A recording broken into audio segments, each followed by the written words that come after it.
everyone, welcome back to my YouTube channel, that is the BH Law Entrance Exam by your coach Bakul Hanspal. This is Bakul Hanspal, the founder and the CEO of this YouTube channel. And today we are going to talk about class 10th board exams. Right, so ये video एक special demand पर आई है. मेरे को 6 cute comments मिले थे अपने Instagram DM पर, जहाँ पर मेरे को बच्चे बोल रहे थे कि आपने क्लास 10th बोर्ड एग्जाम्स की प्रेपरेशन कैसे करी, how did U S them. Because मैंने हर जगह लाइक अपने लिंक्डइन पर भी डाल रखा था. कितने साल हो गए, आई थिंक दो साल या 1 साल हो गया क्लास 10th के लिए. So class 10th में you would have seen on my thumbnail that I got a certificate for getting above 95%, right? That is one thing. I will be showing my certificate as well. You can see it on the screen. As well as I can show you my mark sheet as well, right? So I've hit all the personal details, ठीक है? Only marks would be shown and you can calculate the percentage. You'll get a solid percentage of 97.4, right? So आज हम बात करेंगे पूरा ही class 10th का हुलिया in detail. I was from the batch of 2022 to 23 for class 10th and I appeared for board exams of course in the year 2023 and we had 5 subjects. So I had Sanskrit instead of Hindi and plus computer was not a subject us time par. You just need to do it in school, right? You had your theory exam in school and your practical as well as in school. Computer was not really a kind of exam but it did have some kind of value. Plus ab to Hindi is compulsory as well as information technology is also been added as a new subject. पता नहीं क्या क्या as पर the new education policy, but हमारे time पे only 5 subjects were there. So I would be dealing with all the 5 subjects in this video.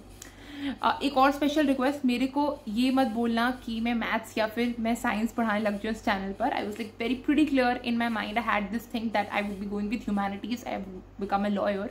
So at this thing in my mind already. I had no plans of taking or continuing with maths and science, ठीक है? तो मैं उसके बारे में कुछ नहीं बोलूंगी. आई would be dealing with the strategies that I use class 10th के लिए फॉर ACO बोर्ड एग्जाम्स. वैसे तो मैंने 9th के लिए भी करे थे. 9th में बोर्ड एग्जाम्स होते नहीं बट मैंने करे थे, जो भी था. But we will be dealing in this very video. So without any further ado, let's get started. So the very first thing is over here is I have already shown you the certificate mark sheet and all, and I have told you that I got 97.4%. ठीक है, above 97% मान लो, above 95%. ठीक है, पहले हम आते हैं. Okay, let's start with the best one.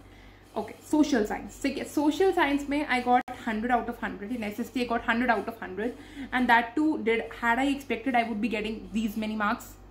No, not at all. Because somewhere I feel that whatever questions that were bombarded on me in the paper, that was something that I wrote the answer on my own. Of course, मेरे को humanities लेनी थी तो मेरे को पता ही था करक्सी क्या होने वाला है. Like I was aware what was happening, what was Gandhi ji doing, and what was happening in geography and maybe economics. I was already aware of that, right? So I did not need that kind of thing कि मेरे को book से ही रटना है और मेरे को वो रटने वाली चीजें याद नहीं आ रही. I'm not able to recall what I had mugged up during the preparation. It was not like that, right? I just need to recall what I had learned, and plus even if I'm not able to recall the exact facts or maybe something like that, I would just write it down whatever I know, understanding the thing. Class 12th वाले board exam वाले भी मैंने I had prepared the separate video on geography. I had reiterated the same thing, that understand whatever you are reading, understanding whatever you are learning, just understand. Okay. तो पहले हम आते हैं पहली चीज पर, that was SST. Of course it's divided into very 4 parts. First is economics, then you have history, you have geography, and then you have civics. Civics or pol science. Pol science, one of my favorite subjects or not, it's one of my favorite subjects still, but legal studies is right more rather. Okay, solving previous year questions is very important. Solving previous year questions chapter wise is very important. Last 5 years previous year questions को करना बहुत जरूरी है. उसको कर कर ही जाना, उसको करे बिना मत जाना. ये मैं बिल्कुल verbatim पर बोल रही हूँ, ठीक है? As well as sample question papers also you need to do at any cost. So last 5 years previous year questions as well as sample questions you need to do from CBSE. I would not recommend any kind of purchasing any kind of books from any site or maybe anyone who's promoting it, because I personally feel that doing previous year questions is the only guide to ACO board exams. There could be nothing which could replace previous year questions, okay? Because you get the idea about the paper and all. Next is about NCERT solutions. Do NCERT solutions, do NCERT back exercises thoroughly, because you'll get questions from there. Probability is like very high. Okay. Next is so choose one guide. Now अब मैं ये नहीं बोलूँगी for class 11th and 12th I would not recommend purchasing any guide book or maybe any kind of help book from outside in order to get NCERT solutions. I would not recommend for 11th and 12th, but I would recommend for till class 10th. Anyone who's there till class 10th, you can do so. You can purchase help books from outside, but they would not be of, I would say, much use when you will hit 11th or 12th, right? It's not of any use. To be very honest, I did not purchase any help book. ये मैं सच बोल रही हूँ, ठीक है? purchase any help book, any one help book, and just ask it from your teacher, ma'am or sir, which one would you recommend? Like I should go for, I'll name also, I should go for Arihant, I should go for full marks, I should go for exam idea, which one should I go for? तो तुम्हारे teacher एक नाम बोलेगी, उस एक नाम की लेना. Don't go for 2 to 3 books because it would be like very overwhelming or intimidating for you. Next thing is read the chapters. Now, as a humanities student, I know that 11th and 12th के chapters are like very lengthy. They're like very lengthy, and reading them can seem like very intimidating. Truly speaking, of course. But class 10 के chapters are like very very small, so you can just read it आराम से. आई feel personally उसको आराम से तुम read कर भी सकते हो, है ना. इतने वो ऐसे नहीं होते कि बहुत ज्यादा ही लंबे लंबे हैं, है ना. छोटे छोटे मिड साइज के हैं. You can read it even if you don't want to read them again and again. Just read them once and highlight all the important points, just like I had shown you on my class 12th वाली video. I will put this on I button because I had been showing my book throughout the video because we do not have my class 10 books available. It's been around 2 years since I passed class 10, so I do not have those books available, but you can definitely check out my class 12th वाली video, which I'll definitely, it's there on the I button. ठीक है, वहाँ पर मैं अपनी book पलट पलट के दिखा रही हूँ एंड उसके आपको थोड़ा आइडिया मिलेगा. Do intext questions as well. Now chapter के पिक्चर्स के नीचे या फिर ग्राफ्स के नीचे you are going to find some intext questions like what do you feel, what could have been done and all sorts of things. और I remember these kind of chapters, politics and all, where they were talking about Brazil में कैसे होगी, उधर कैसे होगी, या फिर Belgium में ऐसे, श्रीलंका में ऐसे, तो और कैसा सिस्टम होगा. They were asking this, right? So do in-text questions also, and you will find the solutions of the in-text questions from the help book itself, or maybe net की sites पर we are still going to get. Even if you don't want to purchase any help book, you would find free resources on the net. Pick up any free website you want. Learn CBSE is one of them I used to refer, and I learn CBSE itself. Yeah. So you can refer those sites which are of course going to help you because they're free solutions. ठीक है. दूसरा is next about pictures and graphs. Just see them. For to SST you need to see all the graphs and pictures before your exam. अब मैं ये नहीं बोल रही किसी पिक्चर में आप बोल रहे हो कि वो चावल उगा रहे हैं, या फिर किसी पिक्चर में वो बैम्बू को उगा रहे हैं, है ना, या फिर पपाया को उगा रहे हैं. ऐसी बहुत सारे फ्रूट्स एंड ऑल वेजिटेबल्स का. Remember there is a whole kind of chapter there in geography. वो तो सेंस ही नहीं बना रहा ना. जो समझ में आ रहा है, जो दिख रहा है, उसको देखो. Like I remember in economics there is one kind of picture where they're showing a contrast between poor people and rich people living in skyscrapers and poor people living in slums. So that's kind of juxtaposition or maybe that kind of comparison. Definitely it can come for interpretation. ठीक है.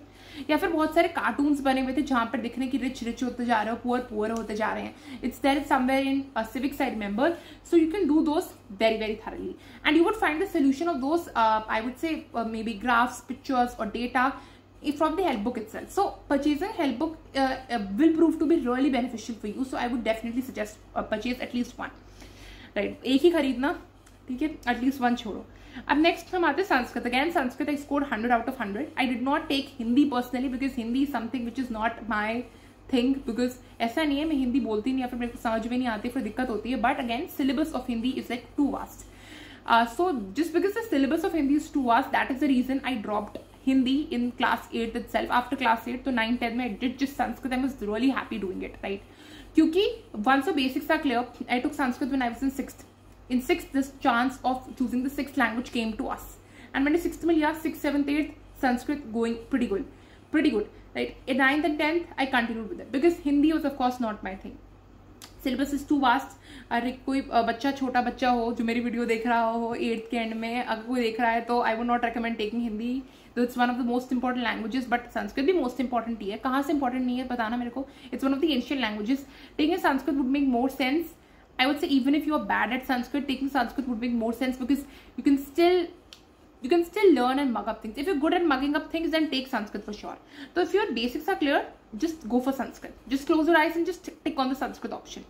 ठीक है. So चित्र पठन and पत्र लेखन, ये दो चीजें आती है. Of course you do not have to write आप पूरा लेटर या फिर पूरा तुम्हें चित्र का इंटरप्रिटेशन नहीं करना. बट तुम्हें क्या करना है, तुम्हें 5 लाइन चित्र की लिखनी होती है. पत्र में तुम्हें 10 ब्लैंक्स फिल करना होता है. Pretty simple, right? तो तुम्हारे पास पूरी ग्रामर बुक होगी संस्कृत की जो तुम्हें स्कूल की तरफ से दी जाएगी. ऑफ कोर्स 2 बुक्स होती है. लिटरेचर है, one would be of NCERT literature, other one would be of grammar. It would not be of NCERT. मेरे स्कूल में एनसीईआरटी वाली नहीं थी ग्रामर, बट स्कूल्स एनसीईआरटी वाले देते हैं ग्रामर वाली बुक भी, राइट? मेरे स्कूल ने नहीं दी थी. इट वॉज ऑफ सरस्वती व्याकरण, I remember, Sanskrit. So I did all the Chitra Pathan, I did all the Patra Lekhans from that particular book itself. Like it completed from that particular book. So मैंने उसको एक बार में पूरा कर लिया. मैं इसको बार बार रिवाइज करती थी. अब बार बार रिवाइज करने से क्या होगा, तुम्हारे मन में ना वो चीजें बैठ जाएंगी कि एक पिक्चर में तुम क्या लिखोगे। लाइक मेरे को याद है ये 2 लाइन तो हम पक्का लिखते ही थे चित्र की। Even I am not able to recall Sanskrit because 2 साल हो गए, बट ये 2 लाइन लिखते थे कि यार ये चित्र सुंदर है, ये चित्र गार्डन का है, ये चित्र सुंदर है, इस चित्र में बच्चे खेल रहे हैं, इस चित्र में औरतें पानी दे रही हैं गमलों को या पौधों को, एंड लोग चल रहे हैं, ठंडी हवा चल रही है, ये हम लिखते थे जरूर। तो ना तुम्हें आइडिया मिलता रहता है कि अच्छा ये इस चित्र में आ रहा है, उस चित्र में आ रहा है, फिर किसी और चित्र में बच्चे खेल रहे होंगे, यू कैन राइट दैट। ये चित्र थोड़ा सा डरावना है, मे बी किसी क्राइम का है, कुछ भी है, so you can write that particular word that this is dangerous in Sanskrit somewhere if some other picture comes out which actually proves to be dangerous, right? So you can write about that, right? If any picture is proven to be dangerous or maybe proven to be like really good, you can definitely mention those lines कि वो रट लो। पत्र लेखन में भी you are going to get those things because the hack पता चल जाती है। Again and again if you're going to repeat those things, ना repeat करने में करोगे तो जितना repeat करोगे तो चीजें याद होंगी। This is a very tried and tested thing. Right, so solve everything from a grammar book, whether it is Anuvad, whether it is Chitra Pathan, whether it is Patra Lekhan, whether it is any other topic. भाई don't remember the topics though, but जो भी grammar के topics होते हैं solve from a grammar book, like all the exercises, and asking doubts from the teachers is very imperative, right? जितना भी डर लगता है टीचर से बस डाउट पूछो। अगर डर लग रहा है तो अपने पेरेंट्स को बोलो, टीचर को कॉल करें और बोले कि आप हमारे बच्चे को बहुत डांटते हो, and it reminds me of something else. I will be sharing this in upcoming videos itself, but आप अपने पेरेंट्स को बोलो कि टीचर को फोन में ना बोले कि आप मेरे बच्चे को डांटना बंद करो, एंड थोड़ा सा पेरेंट्स को बोलो कि टीचर को सुनाए बनाए। सच में मैं like this is a very harsh words that I am speaking, this is I am like very very Frank.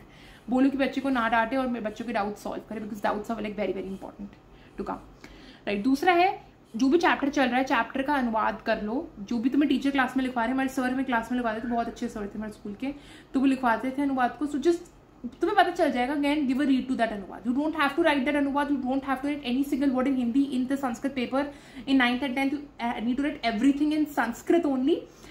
2 book का बिल्कुल अनुवाद चैप्टर का it won't come, but understanding अनुवाद is very important. Basic knowledge build होगी, पत्र लेखन और चित्र पठन के टाइम में कंफ्यूज नहीं हो गए। Then solving TYQs and sample year papers, very important from CBSE। 5 years के लास्ट के करके जाना, नहीं तो मत जाना, और डाउट्स पूछ लेना। पर्सनली मैं बोलूंगी संस्कृत में चैप्टर वाइज प्रीवियस ईयर करने की कोई जरूरत नहीं है, just do previous year questions and sample question papers, ठीक है, and everything would be sorted. Like I remember I used to do this with one girl Sanskrit के I think question paper I did with one girl, I don't remember exactly but I did, right. Groups में हो जाता है काम, इतने बड़े बड़े group नहीं, तुम और एक और कोई बंदा बंदी, and then you can actually do your thing, because I feel personally that if the group is too large then you would be distracted. So एक ये 2 बंदे रहे ग्रुप में, that's like very good. Next हम आते हैं, will go to maths. Maths I got 99 out of 100. I would be thinking 99 out of 100 still she to humanities without maths and economics. Why is it so? मेरा maths priority नहीं था। अब कैसे लाए maths? देखो मैथ्स में 2 NCERT solutions, repeat them again and again. Trigonometry घटिया सा चीज, जो भी NCERT की सॉल्यूशंस है उसको चाट जाओ, उसको बस कर लो, जैसे भी उसको बस कर लो, है ना, और उसको बार बार रिपीट करते रहो। Do the NCERT examples also, examples very important, example से क्वेश्चन बनते हैं, I am not lying. Do examples as well as do back exercises, do miscellaneous questions if there are in the particular chapter. I don't think so there were any miscellaneous questions. और एक optional exercise भी होते हैं, remember optional exercise, do that optional exercise also. First ask your teacher, ma'am, is it important or not, or sir, is it important or not? If they're saying it's not important, skip that. If they're saying it's important, questions can come, but we are not doing it in the class because it's not so important. Even if she says it's not so important, just do that. My tip. Next is do NCERT exemplar. Now this is a very thing कि people should do R.D. Sharma, R.S. Agrawal, एक और भी तीसरी चौथी ले आएंगे पता नहीं, but to be very honest, चाहे स्कूल के असाइनमेंट्स हो, मैंने देखा है स्कूल के मेजरली असाइनमेंट्स NCERT एग्जाम्पलर से बनते हैं, वो R.D. शर्मा R.S. अग्रवाल से नहीं बनते। एक दुख का क्वेश्चन दे दोगे R.S. अग्रवाल से, but they not give you questions directly from R.S. Agarwal, they give you questions from NCERT exemplar. ना NCERT एग्जाम्पलर करना इज लाइक बहुत जरूरी, and I would recommend doing NCERT exemplar rather than doing R.D. Sharma और R.S. Agarwal. और तुम बोलोगे ma'am NCERT exemplar में तो बहुत हाई लेवल के होते हो, तो R.D. शर्मा R.S. अग्रवाल को भी क्रॉस कर जाते हैं। Bring your NCERT exemplar to school. बच्चों से थोड़ा डर लग रहा है कि बच्चे क्या सोचेंगे, बच्चे हमें देखकर पढ़ने लगेंगे extra, so you just cover it with I would say brown paper, ठीक है, उस बुक को ले आओ, go to teacher staff room, ask her ma'am these are the questions I am not able to solve from NCERT exemplar because the content is not similar to that of NCERT और not even same as NCERT, Should I go ahead with these questions? Should I solve them? Should I waste my time on them? Or should I leave them? Ask your teacher. If your teacher says, beta, kar lo, just do them. Ask her how to do. Ask her, maybe it's like very difficult because teacher नहीं कर पाएगी. Only tuition teacher can do it. But अगर वो बोले skip कर दो तो skip कर मार जाओ, क्योंकि उसको आइडिया है टीचर को, राइट. तो पूरी एनसीईआरटी एग्जाम्पलर नहीं करनी. एनसीईआरटी एग्जाम्पलर के कॉन्सेप्ट्स मैच करते हैं. कुछ यार पूरी एनसीईआरटी एग्जाम्पलर का कुछ चैप्टर्स ये थे जो एनसीईआरटी की चीजें फॉलो करते थे, कुछ थे बाहर निकल जाते थे. अब जो बाहर निकल जाते हैं उनको तो करना ही नहीं है ना, एनसीईआरटी को फॉलो करना है. बाहर निकल जाते हैं उनको मत करो. जो एनसीईआरटी के अंदर है just do those. Previous year questions and sample papers very important. Last 5 years से करके जाना. अब लास्ट 5 ईयर्स क्यों बोलती हूँ? बिकॉज आज तुम 5 साल देख लो. आई पीरियड फॉर बोर्ड एग्जाम्स 2023. अब 2023 के बोर्ड एग्जाम्स के लिए मैंने 2020 तक पेपर्स करे थे. 2019 में घुसी नहीं थी मैं इसलिए नहीं घुसी थी क्योंकि बैटर्न चेंज हो गया. अब तुम 2025 या फिर 2026 का कर रहोगे तो तुम्हें लास्ट के 6 साल के तो करने पड़ेंगे. एटलीस्ट 2020 के तो करके चले जाना. Because the thing is again pattern changed a lot. Like pattern has changed a lot from 2020 onwards. It has changed. Okay, chapter wise previous year questions just do for maths. Pick up one website. तुम्हें वेदांतु मिलेगा, तुम्हें बायजूस मिलेगा, तुम्हें learn CBSE मिलेगा. I personally did it from learn CBSE, do it from learn CBSE. Like I recommend कि that's the only website which provides I would say correct answers plus ठीक ठाक questions pickup करते हैं. वो अच्छी खासी difficulty level होता है. So pick up only one website. Do not pick up all the websites कि सारी वेबसाइट के करते रहेंगे. But what did I do in the end? I picked up literally all the websites towards the end. I'll talk about this right in the upcoming few minutes. Next is science. Okay, right, I've covered this fine. Next is science. So science is biology, physics and chemistry. Now do NCERT solutions, do in-text questions. छोटे छोटे डब्बों में bubbles में questions पूछते रहते हैं. Do those. ठीक है. Do NCERT exemplar. साइंस की तो करनी है. साइंस में एग्जामिशन नहीं मिलेगा कि मैम ये आउट ऑफ स्कोप वाला क्वेश्चन है, ये नहीं है. You have to do NCERT exemplar at any cost. You have to do it at any cost. You have to do for science because they got 98 out of 100 in science, right? Then, chalo, I'll say this. Do Lakmeer Singh. I'm not promoting this. Is not a sponsorship video at all. I'm saying do Lakmeer Singh at any cost. If you want to get full in science, because मेरे को नहीं पता मेरे कहाँ marks cut गए. मैंने revaluation के लिए भी नहीं दिया. ऐसे काम नहीं करती मैं. रिवैल्यूएशन के लिए दूँ मैं, बट वो 2 मार्क्स किधर कट गए मेरे को भी नहीं है idea, like genuinely. And Lakhbir Singh कर लो for physics, for biology, for chemistry. तीनों की कर लो. बार बार रिपीट करते रहो. बोलो कि बहुत ही क्वेश्चन है लखबीर सिंह में, कैसे करें. अब जब मैं उठाती थी ना लखबीर सिंह करने तो मैं ऐसे नहीं करती थी. लाइक पहले को मैं कोई नया चैप्टर पढ़ रही हूँ तो नए चैप्टर के सारे क्वेश्चन कर ले. मान लो इलेक्ट्रिसिटी पढ़ लो तो इलेक्ट्रिसिटी के सारे क्वेश्चन कर लिए. Very short hots long answer type question, MCQ सब कर लिए. जब रिवाइज करने बैठूंगी आई थिंक दोबारा से कर लूंगी या फिर मैं से वही करूंगी जो सेंस बना रहे, क्योंकि लखबीर सिंह वो क्वेश्चंस को बहुत बार रिपीट कराता है. एक फिल इन द ब्लैंक होगा, next fill in the blank उसी पर बेस्ड होगा, नेक्स्ट एमसीक्यू उस पर ही बेस्ड होगा. So skip those. Do only those questions which you find to be like very very difficult, right. Encircle them. Just encircle those questions, right? Yes, or maybe highlight them कि ये question अलग है, out of box. I'll do only those during my exams. I'll not cover anything else. So just do them. ठीक है. Lakhmir Singh just do. दूसरा आता है अच्छा लखमीर सिंह की रीडिंग करनी है क्या, ये पूछते हैं बच्चे. No, you don't have to read about it, like but activities होती है साइंस की because like very vague. Activity 10.1, activity 10.2, हाँ वो एक्टिविटीज लिखी जरूर होती है लखमीर सिंह में. Just read them because you have full explanation of those activities. Otherwise chapter to chapter reading or chapter wise reading of NCERT chapters from Lakmeer Singh need not to be done at all. Right, repeat those again. As much as you're going to repeat, those things are going to be fixed in your brain. Okay, previous year questions and sample papers definitely of CBSE you need to do them of the last 5 years. You should also do chapter wise questions, especially of physics. Bio के skip कर सकते हो. Bio के ना अगर तुम रात को आराम से लेटे लेटे भी स्क्रॉल कर लोगे ना बायो के स्टिल हो जाएंगे because bio is like simpler. Chemistry की कर लो. केमिस्ट्री का organic chemistry was one of the things जो आती है ना, उसका तुम लिख कर करो. That is like very good. फॉर्मूले एंड ऑल फॉर्मूले just if you know the फॉर्मूले and if you know your basics और things will be sorted. So if someone is from 9th standard and watching this video I would recommend कि यार अपने formulas को अभी से ही थोड़ा सा करना चालू कर दो रोज रोज, क्योंकि तुम करना चालू कर दोगे ना तो 10th तक सॉलिड हो जाएंगे. तो भूलोगे नहीं बिल्कुल भी, और भूलोगे नहीं ना तो बहुत सिंपल हो जाती है जिंदगी. मैं सच बता रही हूँ. I studied very diligently in class 9, so I would say there was no problem that was coming in my preparation in class 10. ठीक है, fine.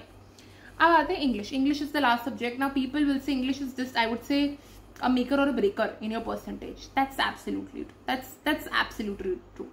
Right? तो English तो it's like always तुम्हारी percentage का अगर मान लो एक तुम्हारा subject खराब है, like maths खराब है, but you're very good at English. तो इंग्लिश तो हो सकता है मार्क्स आ जाए 99 98 इधर से बन जाए। अब for English what would I recommend, grammar is something, देखो बहुत में अजीब सी चीज़ है ये, तुम्हारे जो टेंसेज होते हैं या फिर एरर फाइंडिंग आउट होते हैं, वो जो चीज़ें होती हैं ये ना कहीं पढ़ने से नहीं आती, like to be very honest, कि टेंसेज तुम ऐसे निकाल लो, एक बुक से प्रैक्टिस कर लो, जितना तुम बोलोगे, जितना तुम्हारे कम्युनिकेशन स्किल्स होंगे ना उस पर ही तुम्हारे टेंसेस होंगे। अब मैं ये नहीं बोलूँगी कि तुम्हारी कम्युनिकेशन स्किल्स अगर टॉप नॉच है, तुम्हारे टेंसेस बिल्कुल टॉप नॉच आएंगे, पूरे 5 आउट ऑफ 5 आएंगे, 4 आउट ऑफ 4 आएंगे, ऐसा नहीं है। क्योंकि जिनकी कम्युनिकेशन स्किल्स अच्छी भी होती है उनकी भी टेंसेस गलत हो जाते हैं, बिकॉज बहुत तरीके हैं इंटरप्रेट करने के। लेकिन कुछ चीज़ें होती हैं कि जैसे हम पास्ट परफेक्ट टेंस कब लगाते हैं, फिर सिंपल पास्ट टेंस कब लगाते हैं, जैसे पास्ट परफेक्ट टेंस पहले लगाते हैं, सिंपल पास्ट टेंस बाद में लगाते हैं, ये कुछ ट्रिक्स होती हैं जो हम यूज कर सकते हैं, जब वाइल के साथ क्या लगाना है, ड्यूरिंग के साथ क्या लगाना है। अब या तो if you are like a normal English speaker, ठीक है, और you are a person who uses both the languages, so you are a person who have been studying in English medium school। अब मैं ये नहीं बोलूँगी इंग्लिश मीडियम स्कूल से लोग जो पढ़कर आते हैं they are also really good at English, not at all। या फिर जो लोग कॉन्वेंट से आते हैं उनकी इंग्लिश अच्छी, तो लाइक उनकी तो जनरली होती है, बट अगैन ऐसा नहीं होता कि you coming from English medium school so you are definitely going to have good English और गुड इंग्लिश स्किल्स, ऐसा नहीं होता। Things come with practice. Practice is not about solving papers कि हम ये वाले टेंसेस की एक्सरसाइज कर ले, वो वाली कर ले। Practice is about reading news paper every day. I have reiterated this in my CLAT foundation video again because I teach for comparative exams, so I am putting this video on I button. Watch that. No, I think तुम्हारे पास time ही नहीं होगा watch करने का, but I'll put that video where I have taught how to read up the paper for law entrance exams. और reading up the paper is genuinely like I would say the most salient part of your preparation. Board exams नहीं, comparative exams, क्योंकि तुम्हारी ना communication skills बहुत improve होती हैं after reading the newspaper, so like it does have an impact, like a very great impact. So तुम्हारे पास तो time नहीं होगा पढ़ने का, to be very honest, newspaper वगैरह, बट अगर है तो पढ़ लो, बट मत पढ़ो, फिर भी मत पढ़ो क्योंकि टाइम ही नहीं होता। मैथ्स वगैरह बहुत कुछ है। Practice exercises of tenses as much as you can, this you can definitely do, I hope do that, because this you can do, या स्टिल प्रैक्टिस कर लो every day, you just practice and you will be good to go for the exams, fine. दूसरा है now next thing is about literature. ना literature section को कैसे cover करना है, देखो you just buy one guide. I did not purchase any guide, I not even borrowed, I just got it from my siblings, that was also around 10 years old, so guide 10 years old English की, but chapters तो same ही चल रहे हैं ना, so I just used it. I was like, I think maybe I was too oblivious or I was not interested to buy for English, because English ऐसा subject है बस चिल बन के पढ़ते हैं कि इंग्लिश तो लास्ट में आ जाएगी, already know English and all sorts of things की आराम से चिल होकर पढ़ेंगे, बट यार थोड़ा सा ना मार्क्स पर इम्पैक्ट करता है, तो उसको अच्छे से पढ़ना इंग्लिश को। और अगर तुम कितनी भी पुरानी गाइड उठाओगे, कितनी भी पुरानी हेल्प बुक उठाओगे, फिर भी हो जाएगी इंग्लिश, मतलब ऐसा नहीं कि तुम्हें न्यू ही खरीदनी है। मेरा क्या था, कुछ चैप्टर्स मिसिंग थे गाइड से, तो मैंने वो नेट से चैप्टर वाइज क्वेश्चन उठा लिए थे। अब क्या होता है इंग्लिश में ना, जो लोग समरी पढ़ के चले जाते हैं, चैप्टर को रीड नहीं करते। First important chapter, do read the chapter. Summary बार बार पढ़ लो, but do read the chapter once, underline the important point. Secondly, whatever hard words are there in the chapter, vocabulary words, underline those, and genuinely you need to find out the meaning, this is for sure. तीसरा thing is, for every chapter prepare the essence, prepare the main idea, prepare why the title is apt, ठीक है। these 3 questions you need to prepare for sure for your English thing, ठीक है, because ये 3 कर लोगे ना prepare, तो कोई भी क्वेश्चन आए कि उसने ऐसा क्यों करा, उसने ऐसा क्यों करा, अगर तुम कहीं से भी कंफ्यूज हो ना, उसको टेप करा। जो मेजरली इंग्लिश के क्वेश्चंस का, देखो टिल 10th 11th और 12th में क्या होता है, इंग्लिश के क्वेश्चंस बहुत फैक्चुअल आते हैं कि ऐसा क्यों करा किसी ने, या फिर ऐसा क्या करा उसने सेकेंड पार्ट के बाद, या फिर इस इंसिडेंट के बाद क्या हुआ। 11th और 12th में बहुत फैक्चुअल आते हैं। अब 10th तक में एसेंस बेस्ड आते हैं, बहुत एसेंस बेस्ड आते हैं, मेटाफोरिकल क्वेश्चंस आते हैं, लिटरल नहीं आते 11th और 12th में। तो मेटाफोरिकल के ना essence, main idea, why the title is apt, या फिर समरी, ये पता होना चाहिए, तो इनको प्रिपेयर करके जाओ।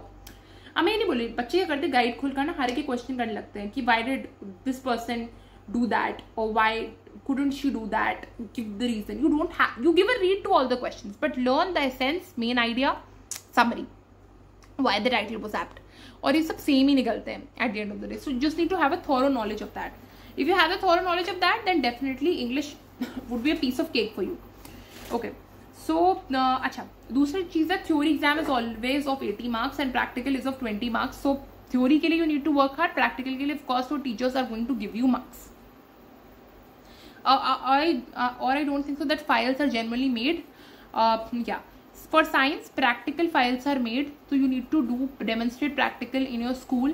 और वो बहुत ही चिल तरीके से हो जाता है क्योंकि टीचर देख रही होती है, खुद की टीचर होती है, कोई बोर्ड की कोई एक्सटर्नल नहीं आती देखने के लिए, to be very honest, for class 10th। Maths के लिए मैथ्स की फाइल होती है जो बस उसमें काम करना होता है और उसमें बस छोटी छोटी चीज़ें होती, कुछ बड़ी नहीं होती, ज्योमेट्री टाइप से होती हैं।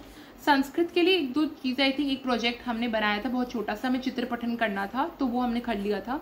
हम बस एक बोला था चित्र लेकर और उस पर पठन करना है, तो we did that. For SST, to be very honest I don't remember exactly, but I think notebook submissions जो 4 सब्जेक्ट के थे, economics, history, geography and civics, इन सब के मार्क्स गए थे। I do not remember exactly, कोई प्रोजेक्ट हुआ भी हो। I think we need to give a verbal presentation something, तो हमने दी थी, कोई दिक्कत नहीं थी। अच्छा, अब नेक्स्ट चीज, how did I actually use to study for class 10 board exams? Now the thing was I use to revise each and everything again and again. Just because I used to revise all the things again and again, I had things always on my fingertips.